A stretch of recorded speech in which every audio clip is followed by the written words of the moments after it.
How's it going, guys? It is Goalazio here. Welcome back to another FIFA 21 career mode tutorial. So today I want to mention something just before we get into our amazing tutorial. I have an official announcement date for my career mode. I know a lot of you have been asking for it. It's going to be coming out next week, the 13th of December, which is a Sunday.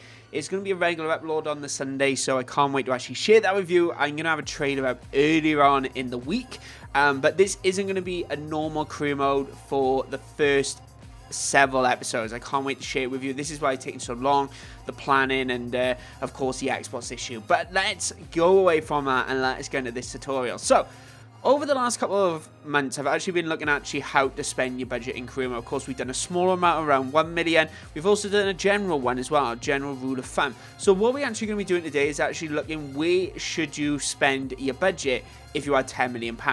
So let's get on into it, guys. If you've got any tips, hit that like button, hit that comment button, let me know what tips you have. But let's get on into it. Championship side. So Blackburn Rovers, for example, they're near enough up there. Brentford are up there. Bristol are up there. Cardiff are up there. Slightly lower there. Derby have around £10 million. And then we do have Middlesbrough, which is around the cuff of that as well. And of course, you have some of the bigger guns as well in the championship. So you are looking around a mid-tier team. So when I looked at this actual budget idea, I thought, right, okay, what would I need to do in that side? So let's jump into a random team and let me show you what I do. Okay, guys, so we do have Middlesbrough here, who are just under the cuff of the £10 million budget. So with this actual budget, you are going to get a side generally looking like the Middlesbrough team.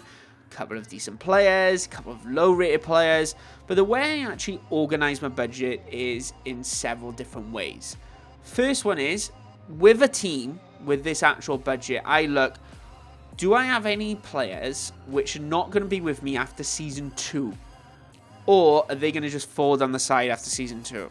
That's where I look at first. Not necessarily who aren't the best now, because what I find with a £10 million budget, you have to utilize that very, very well. So what I tend to do is get rid of the players I don't need in Season 3, in essence. So what I do, I look at that and I pick the players and I'm right, okay, we offload those. But this is what I actually do first. I find a couple of hidden gems. So what I actually do, I spend around over 60% of my actual budget on hidden gems. And one of the reasons I actually do that is because the way I see a team that falls under this £10 million category is all about planning for the future. You ain't necessarily, you have an okay side now, you can get through the season, but you can get yourself a few hidden gem players on the cheap. So around £6 million of your actual budget, consider bringing in 3, 4, probably 3, so they aren't too low of rated, to actually bring in hidden gems. It's absolutely brilliant. Okay, so coming in next with this, of course, some of you may be an actual Youth Academy fan. Youth Academy in a budget around this is kind of going to be a little scarce for you. But what I would actually consider doing is only putting it towards your academy around £1 million. So around 10%. And the reason I actually suggest this is because when you sign Youth Academy players in right now, they aren't good enough to sit into your side straight away. So is there any real need to actually invest heavily to actually begin with in that first season?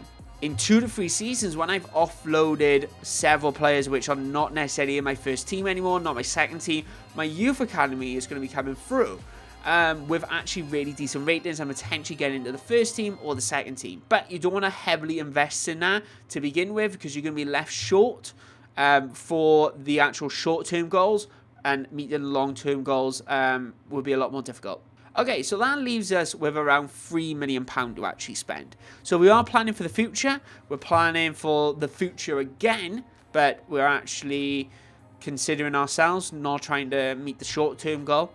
But then what we got is that £3 million. What I actually do with this, in a £10 million side, is actually just invest in 1 star player. This is a player which is probably going to be a starting 11 player constantly. So really think in the area where you need to improve. Where don't you have a hidden gem at the moment? Where players are low rated, which you're going to have to replace in the future.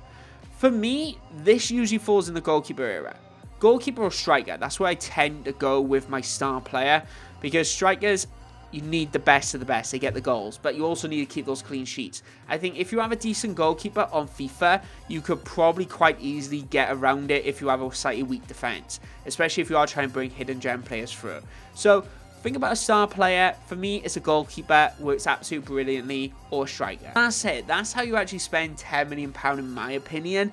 The biggest thing here is not to oversee the youth academy. That's kind of your main project here. Reason I actually say that £1 million is absolutely perfect to get it ticking, and once you start pushing the upper leagues, you've actually got a really strong youth academy second side actually coming along. So what I highly recommend is 10% towards that, 60% towards hidden gems, and then actually 30% towards star players. It could be one, could be two, but my personal opinion, focus mainly on one player, whether it's a goalkeeper or a striker. Entirely up to you, but that's how I would spend it. Let me know your thoughts on how you would manage your budget of £10 million in career mode, but I really don't think you should be investing in your youth to begin with, because I just think if you invested the 60%, for example, in your youth academy, you aren't going to see any rewards until season 3, and then all of a sudden you're left short for the first season, and then potentially the second season. So that's the reason behind it. But guys, I want to say thanks for watching. I hope you all did enjoy the video. But as I mentioned at the start, of course, I can't wait to share the brand new career mode series with you. Going to be a very, very different career mode to probably what you've seen on YouTube for the first several episodes, because I can't wait to release it. But anyway, guys, my name is Goalazio. Thanks for watching. Thank you very much for supporting me. It means a lot. Honestly, brilliant. We're close to 7,500 subs, I think. So thanks, guys. My name is Goalazio, and I'll catch you guys next time. Bye-bye.